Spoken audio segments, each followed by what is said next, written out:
Alors, on va dire quelques mots, l'Ikhwa de Moreno Harab. Déjà, c'est un grand mérite que Baruch Hashem, on a la possibilité d'organiser cette hiloula de notre maître Moreno Harab, Rabbi Bougid Hnina Saadon Bar Ordana, Zecher Sadiq, Qadush le Baracha, Zchoto Taghen Alenu.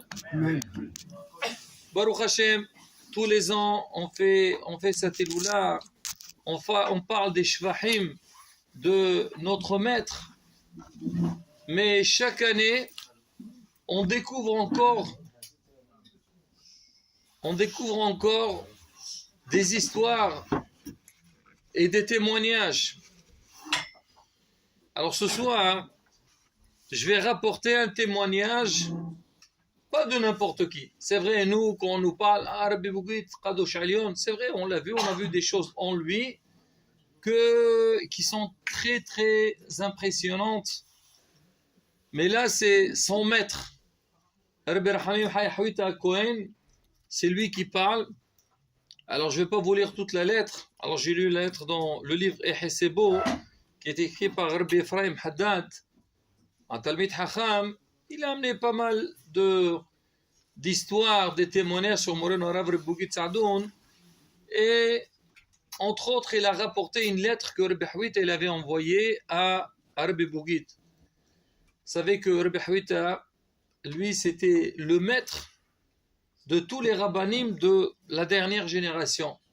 C'est-à-dire qu'on va parler de Rabbi Maslih Mazouz, Hashim al-Qumdamo, Rabbi Nunhouri, Rabbi Khadr Sabban, tous ces, bien sûr Rabbi Bougid, tous ces rabbanim-là, c'était ses élèves.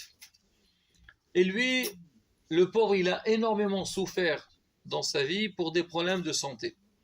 Une des raisons qu'il a eu ces problèmes de santé, c'est l'arrivée des Allemands, Yemach Shema Vezechram, quand ils sont arrivés à Djerba le Shabbat, et ah ben oui, ils ont demandé une certaine somme d'argent. Bien sûr, c'était un grand choc pour lui, et ça malheureusement, comment?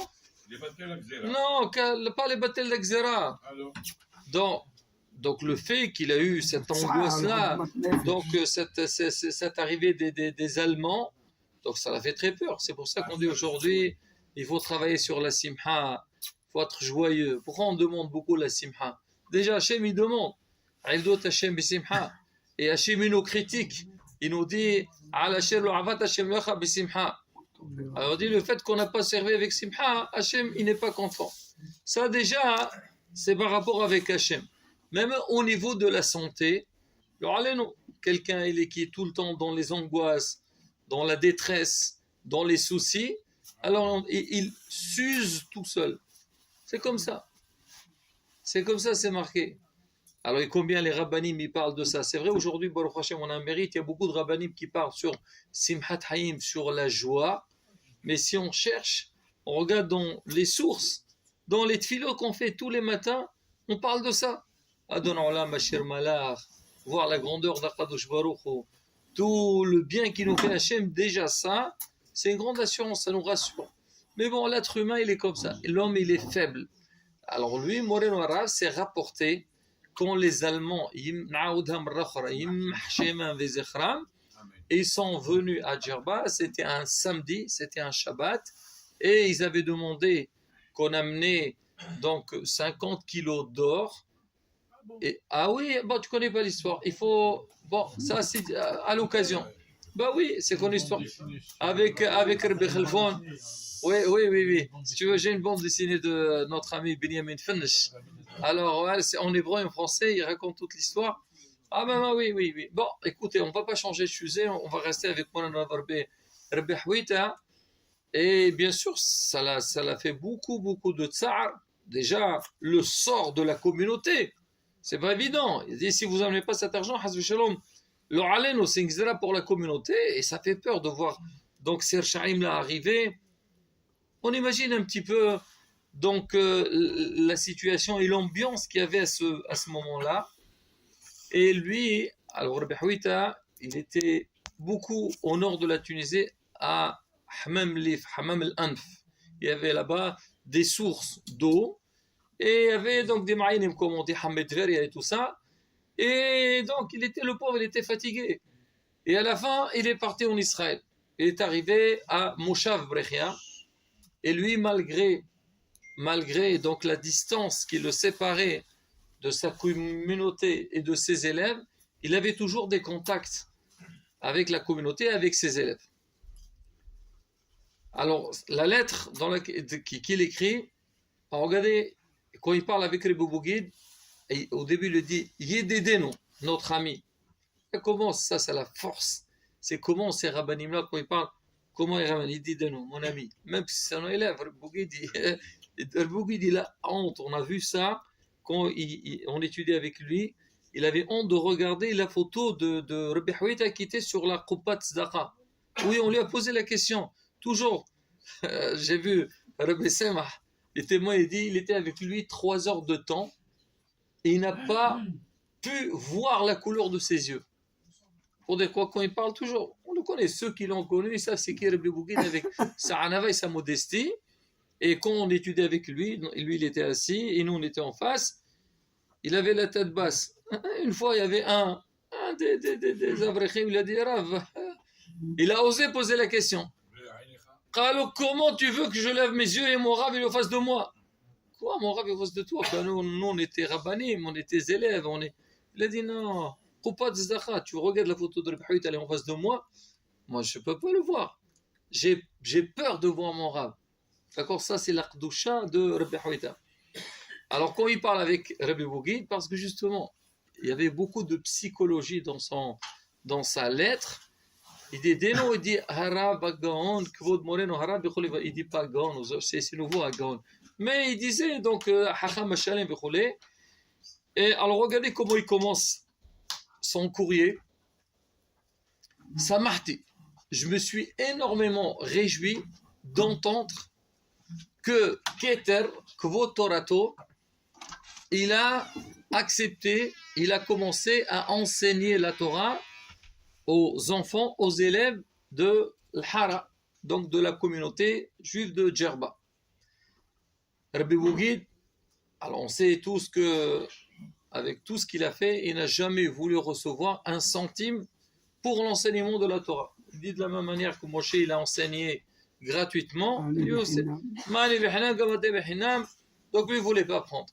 Ça, c'est Rebbe Bougid. Qui peut faire ça aujourd'hui? Et même, c'est presque impossible de faire ça. Et il avait beaucoup de raisons.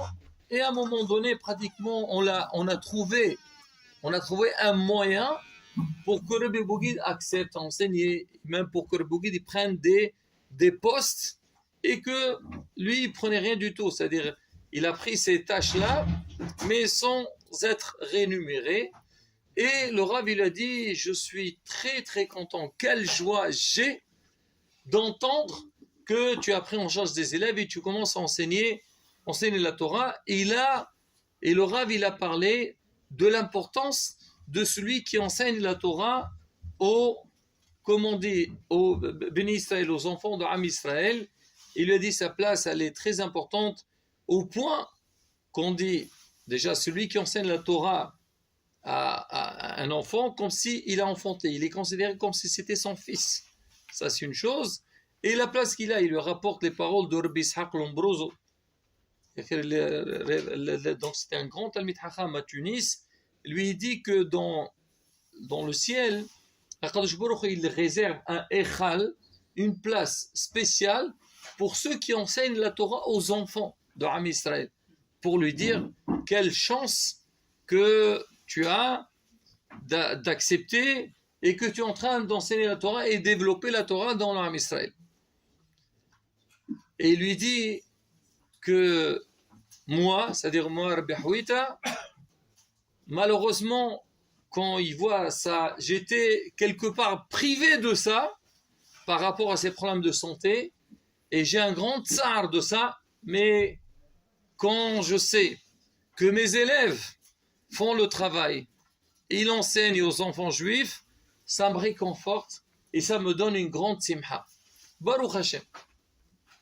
Et après, il tourne comme ça, il lui dit, mais j'ai entendu récemment que Keter, que Kvod Torato, il veut arrêter d'enseigner aux enfants. Pour quelle raison? Parce que le Rav, il voyait que dans les élèves à qui il veut enseigner la Torah, il y avait une partie qui dérangeait, qui ne le laissait pas faire son travail. Et le Rav dit, pourquoi je veux passer tout ce temps-là pour enseigner alors que je n'arrive pas à atteindre mon but, à transmettre le limoud à Torah. Le Rav, il a dit, moi j'ai envie... Non, il n'était pas satisfait. Il n'était pas satisfait de continuer de ce qu'il faisait. Et le Rav, il lui a dit, mon fils, depuis que tu étais petit, j'étais toujours satisfait de tout ce que tu faisais. Jamais tu m'as fait du mal. Mais là, quand j'entends que tu vas arrêter, là, j'ai du tsar. J'ai beaucoup de chagrin d'entendre que tu vas arrêter d'enseigner aux élèves. S'il te plaît, n'arrête pas. Il lui a dit, même que, au fond, peut-être tu as raison, mais il a dit, regarde, à l'époque,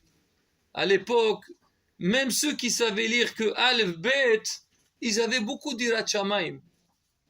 Mais aujourd'hui, Hazve Shalom sans Torah, qu'est-ce qu'ils ont? Ils n'ont rien du tout. Quelque part, c'est un danger. C'est un danger que nos enfants, ils n'ont pas quelqu'un pour leur transmettre la Torah. Et je te demande, s'il te plaît, Rabbi Houita, il supplie Rabbi Bougit donc de prendre cette tâche et d'enseigner aux enfants. Il a dit, voilà, j'attends ta réponse et ça sera ma plus grande joie que tu m'annonces que tu es prêt à reprendre tes fonctions et enseigner la Torah. Déjà, Rabotai, quand on entend là, j'ai résumé, j'ai pas lu la lettre. Elle est écrite, la lettre, dans ce livre-là, mais comment Rabbi Houita, il s'adresse à Rabbi Bougit. Pour dire c'était qui Rabbi Bougit, c'était pas n'importe qui. Nous, c'est vrai, on est impressionné de sa personnalité par rapport à ce qu'on a vu, à ce qu'on a entendu. Rabbi Houita, c'est un Kadosh Elyon, c'est un Gaon, c'est un Tzaddik. Comment sa manière de parler, de marcher, rouler. Mais là, c'est-à-dire c'est des choses que on imagine que c'est comme ça. Et alors c'est vrai. Alors que Rabbi Houita, c'est son maître. Et de quelle manière il parlait avec Rabbi Bougit. Pour dire c'est qui Rabbi Bougit, c'était pas n'importe qui. Rabotai, alors on adore les histoires. Je vais raconter quelques histoires qu'il a rapportées dans ce livre au nom de Hay Hori. Hay Hori, beaucoup le connaissent ici. Exactement, il est à Beersheba. Alors lui, il raconte, et moi je sais, je me rappelle, quand j'étais à la Yeshiva Kisra Hamim, lui il était aussi là-bas, et je sais quand le Rav il arrivait, il était tout le temps avec le Rav, et même plus tard. On sait que le Rav, quand il arrive, Hay Hori, il est là pour s'occuper de lui. Même ici de France, que le Rav il devait envoyer. Donc le Rav, il avait un contact avec Israël, déjà par rapport à ses livres, certaines choses. Alors il raconte quelques histoires. Il dit, il y avait une fois, le Hay Hori, il devait prendre le Rav de Yerushalayim vers Bnei Brak, parce que le Rav, il avait une maison à Bnei Brak. Alors on raconte que quand le Rav, il a voulu acheter une maison à Bnei Brak, il y a beaucoup qui sont intervenus, ils ont dit, Rav, ne vous inquiétez pas, là on est là, pour vous aider. Je lui ai dit, non, je vais acheter ça avec mon propre argent.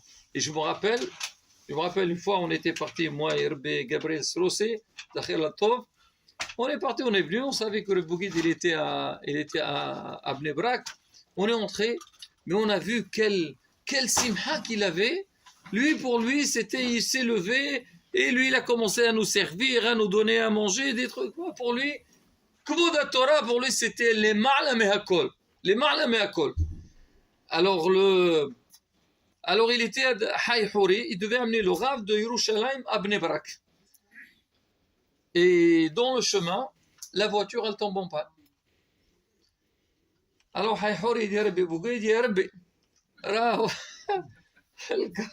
la voiture, elle est tombée en panne. Il dit, Rabbi Berka, fais-lui une bracha. Tu veux que je te donne le nom de la mère de la voiture?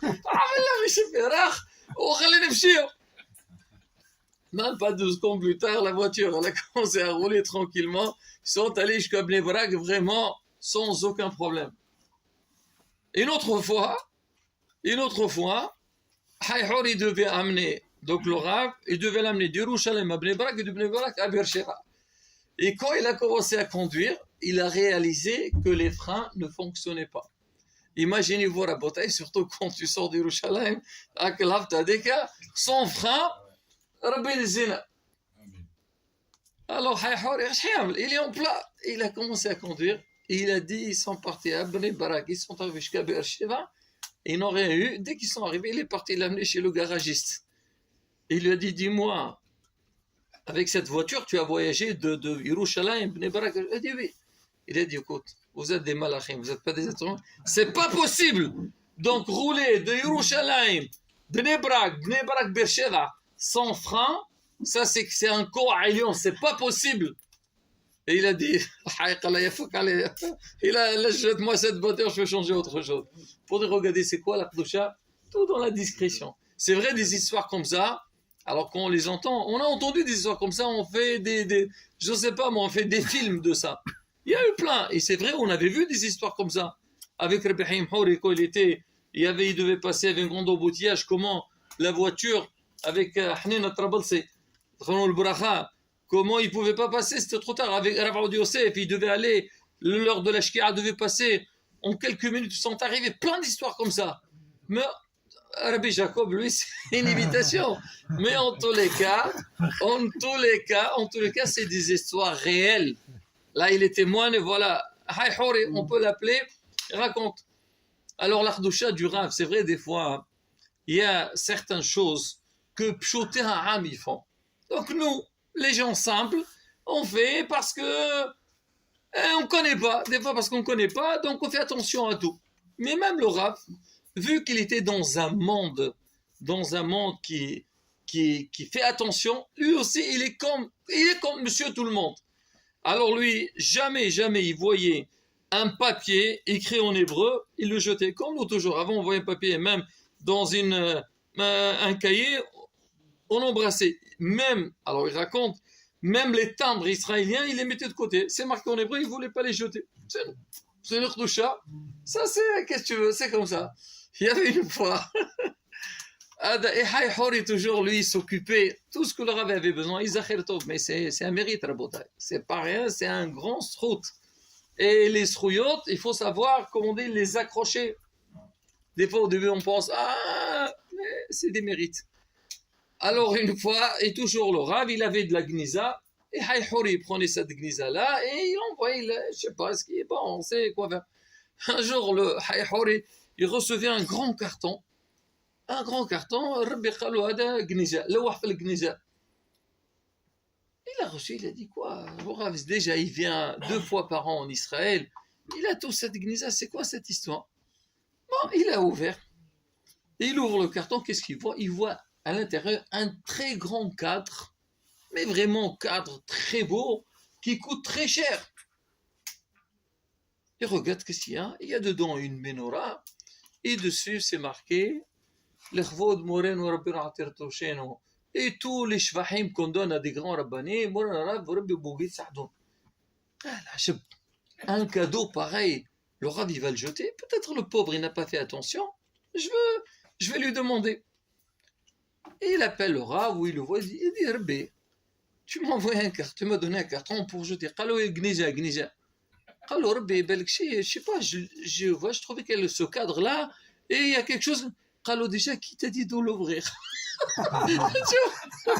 قالوا شكون قال لك حلو دي tu l'ouvres qui t'a dit de l'ouvrir قالوا نعرف عليه لقيته كبير قلت peut-être le Rav il s'est trompé قال اش تحب c'est comme ça il parlait le Rav c'est قالوا ربي mais il y avait un grand cadre comme ça et c'est marqué dedans c'est un cadeau qu'on t'a donné de tel yeshiva قالوا c'est pour ça que je le jette je veux pas céder قالوا كذب الكل هذا سؤال خبود مورين وربا قالوا الكبود ما نحبوش الكبود j'aime pas le kavod non je veux pas ça mérite pas allez tu l'envoies dans la gnisa je ne veux pas voir de telles choses regardez c'est quoi la grandeur il y avait une fois mais il était sincère c'est pas des fois on est anab parce qu'il faut faire semblant qu'on est anab mais là c'était sincère il y avait une fois il était à Beersheba il vient c'était 4 ans avant qu'il a quitté le monde. C'est-à-dire... alors, il lui a dit, Rabbi, il y a un shiur ici, un rabbin à Berchef s'appelle Michael Cohen, un grand Talmid Chacham. Est-ce que tu veux qu'on va assister, on va au cours?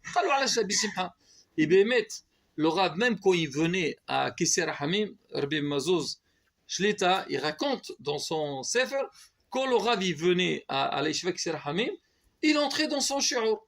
Et là, pour lui, il va dire, moi, Rabbi Bouguid, je vais entrer dans le... Non, pas du tout.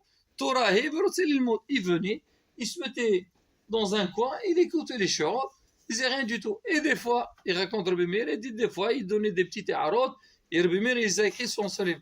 Pour lui, qu'est-ce qu'il y a? On va apprendre la Torah, on apprend la Torah, il n'y a pas de souci. C'est pas lui, c'est un... Bon, il est parti. Alors, il arrive dans le Beth Midrash, où Rabbi Michael Cohen, il donnait le cours. Et le Rav, il arrive, tout le monde est content. Ah, Rabbi Bouguid, bien sûr, c'est impressionnant. Voir le Rav, c'était quelque chose. Et Rabbi Michael, il a fait un cours, un bon cours et tout. À la fin du cours, les gens saluent. Il est venu, il a embrassé la tête du Rav. Ben, tout le monde est rentré. 2 jours plus tard, ou quelques jours plus tard, il dit au Rav, on va au cours de Rabbi Michael. قالوا لا je veux pas aller. قالوا quoi؟ قالوا ما عجبكش t'as pas قالوا pas du tout. C'est un grand Talmid Chacham, Ashri Halqo, Mizaki Tarabim, vraiment des très belles paroles, mais un shiur extraordinaire. قالوا alors Rabbi, pourquoi tu veux pas aller? قالوا je veux pas aller. قالوا pour il va poser. قالوا c'est bon quoi. قالوا tu as vu ce qu'il m'a fait à la fin? Je suis à la fin du cours, il est venu, il m'a embrassé ma tête. Et qui je suis moi? Je suis rien du tout, moi. Puis embrasse la tête. J'ai pas envie. Il va aller là-bas, il va. Non, je veux pas. Raboter, la grandeur, c'est quoi la Qdusha et la grandeur de nos rabbanim? C'est vrai, on adore ces histoires. Il y a plein d'histoires.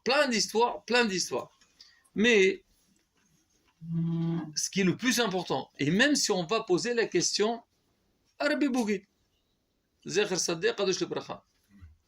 Bien sûr, ce soir, on lui fait sa Iloula.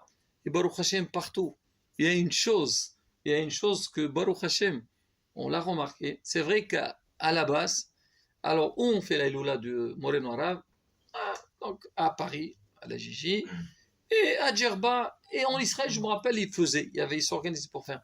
Aujourd'hui, je ne sais pas si c'est Ble'ainara ou Be'ainara, ou je ne sais pas les hôtels qu'il y a dans le monde entier, aujourd'hui, les gens qui ont connu Rabbi Bouguid, alors là où ils sont, ils demandent à organiser ça Iloula. Là, ça soit au Maroc, ça soit, je sais pas, en Italie, que ça soit à Bangladesh. L'homme est chané, ça veut dire quoi? Parce que les gens, ils ont connu et ils ont vu la grandeur et le irq de Moreno Haram. Tout ça, c'est très bien, Rabotai. Voilà la preuve, nous aussi, voilà, Baruch Hashem, on est là, et on fait, Bezat Hashem, on est très content, et c'est un grand mérite pour nous. Un gros, oui, exactement, quoi, la cavote, c'est un grand mérite pour nous ce soir d'être venus et de faire donc la Iloula de Moreno Harav. Mais Rabotai, il faut savoir une chose. Chaque fois qu'on fait une Iloula, on parle des tzadikim. C'est vrai, c'est bien, ça nous chauffe le cœur. Et ça nous fait plaisir de voir que parmi nous, il y a eu des grands Talmidei Hachamim, des Qdusha Elyon. Mais Rabotai, le plus important, c'est quoi? C'est se rappeler des messages qui nous ont transmis. Parmi les messages que je sais, nous tous, ceux qui ont connu le Rav, se rappellent sa modestie et tout ça. D'accord, Hasbi Shalom, ça, comme on dit, personne ne discute. Mais il était marqué sur certaines choses. Moi, une des choses il y a beaucoup de choses, mais qui me marquent beaucoup, sur l'ornienne de Tzniut. Comment le Rav il était marqué sur la tsni'out, la pudeur. Et moi, je me rappelle que quand on étudiait avec lui, Baruch Hashem, il nous donnait la possibilité de dialoguer avec lui. Il y a le limoud, c'est le limoud. Après, donc même on parlait des choses de la vie, et même des fois quand il y a des problèmes. Moi, je me rappelle, il y avait des gens qui avaient des questions, ils me demandaient, je parlais avec le Rav. Le Rav, des fois, je parlais avec lui sur les shidduchim, les mariages et tout. Il me dit le point de base pour un shidduch, c'est la tsni'ut. C'est-à-dire, pour commencer à parler d'une fille, si elle est valable ou valable ou pas, On ne peut pas le dire. Mais pour commencer à réfléchir, il faut déjà voir ce côté de tzniut. Si le côté de tzniut il est respecté, on commence à réfléchir. Mais si le côté de tzniut il n'est pas respecté, éliminer non, mais il faut réfléchir. C'est pas évident. Et une fois, peut-être certains qui se rappellent, une fois à la synagogue, il y avait un Shabbat. C'était un Shabbat Hatan, je ne me rappelle pas, bar mitzvah ou mariage. Et en plein milieu de la tfila, le Rav, il a commencé à crier. Pourquoi il a crié? Il a vu une petite fille qui a couru pas loin de lui, à côté dans la synagogue. Il a commencé à crier. On est à la plage ici. C'était vraiment une fille, je ne sais même pas, elle avait 3-4 ans. Il faisait chaud, mais elle n'était pas bien habillée. Comme il dit l'autre, l'absa marir houdoum, habillée sans habit. D'accord? Elle était ici, il y a un qui était à côté, un Rav. Il dit, Rav, بنيتها صغيرة راهو elle a 3 ans. قالوا et alors? قالوا il fait de 3 ans et on doit l'habiller comme ça, un manque de tsniout? Ça veut dire quoi? C'est déjà dès maintenant on va lui habituer de s'habiller de cette manière. Ah, qu'est-ce qu'elle va faire plus tard? Il a crié haut et fort. Raboté, ça c'est un message qui résonne dans nos oreilles. Mais est-ce qu'aujourd'hui ce message, je ne veux pas dire qu'on le respecte ou pas, mais est-ce que c'est un message qu'on lui donne de l'importance? Est-ce qu'on lui donne de l'importance? Ça oui, on doit travailler sur ça. Quand on va parler de la tsniout, oui, la tsniout. Moi, ce soir, oui, on veut faire l'Iloula du Rav. Et le Rav, pour nous, il est important et tout. Voilà, on voit la photo, Rabotai. Pour le Rav, vous regardez la tsniout et comment il est. Tout ça, c'est... Oui, c'est la vérité. Vous voyez, ça, c'est une des photos. C'était un malach. Mais, Rabotai, nous, alors si on est impressionné du Rav et on a appris de lui, on pense qu'on a une chance, est-ce qu'on fait attention à la tsniout? Là, bon, des fois, peut-être nous, on fait attention, mais est-ce que les endroits où on va, fait attention? Il y a un autre point aussi qui est très important, que tout le monde se rappelle. Parler à la synagogue. Moi, une fois, j'ai vu quelqu'un, on passait ensemble, Shabbat. Ah, il m'a dit, moi, Rebbe Bougid, il a dit, moi, je ne peux pas le contredire. On parlait d'un sujet, pas de religion. Je lui dis, Kol hakavod lecha, mais dis-moi, tout ce qu'il te dit, Rebbe Bougid, tu le fais? Dis-moi, tu viens de sortir de la synagogue, tu n'as pas vu comment tu parlais comme un... Tu hurlais à la synagogue? Tu as vu comment le Rav, il criait, n'était pas content? Ah non, moi j'adore Rebbe Bougid, les choses qui m'intéressent. Ou moi je veux dire, oui, moi j'étais dans la synagogue. Rabotai, c'est vrai, c'est beau. C'est un srout, ça. C'est un srout. Mais rappelle-toi ce qu'il disait Rebbe Bougid. Rappelle-toi ce qu'il cherchait Rebbe Bougid. Rappelle-toi des messages de Rebbe Bougid. Et ce n'est pas des choses qu'on peut oublier. On sait très bien que le Rav, il n'aimait pas certaines choses. Et malgré tout, ah non. Ah, les choses qui m'intéressent, il n'y a pas de problème. Et les choses qui ne m'intéressent pas ou je n'ai pas envie de faire, ou c'est déjà, on va dire, on va fermer les yeux. C'est pas comme ça que ça marche. Et Raboté, justement, quand on vient ce soir et on fait la Iloula et on est présent, Baruch Hashem, Ashtechem Israël, on est là. Donc on est venu, on a fait les tfilot, on a fait les Devrei Torah, on a fait les Mishnayot, on a fait de la Gemara, on a fait plein de choses. Pourquoi? Parce que on sait, ça vaut la peine. C'est un mérite pour nous. Mais Rabotai, comme on dit toujours, il faut qu'il y a un message qui sort derrière ça. Quand nous on fait les efforts nécessaires pour notre maître, on fait les efforts lui aussi de son côté, il fera Bezrat Hashem le nécessaire pour nous, il fera des tfilots pour nous, Bezrat Hashem, pour que Kadosh Baruch Hu, il nous donnera tout ce qu'on a besoin. Kadosh Baruch Hu, Amen, Ken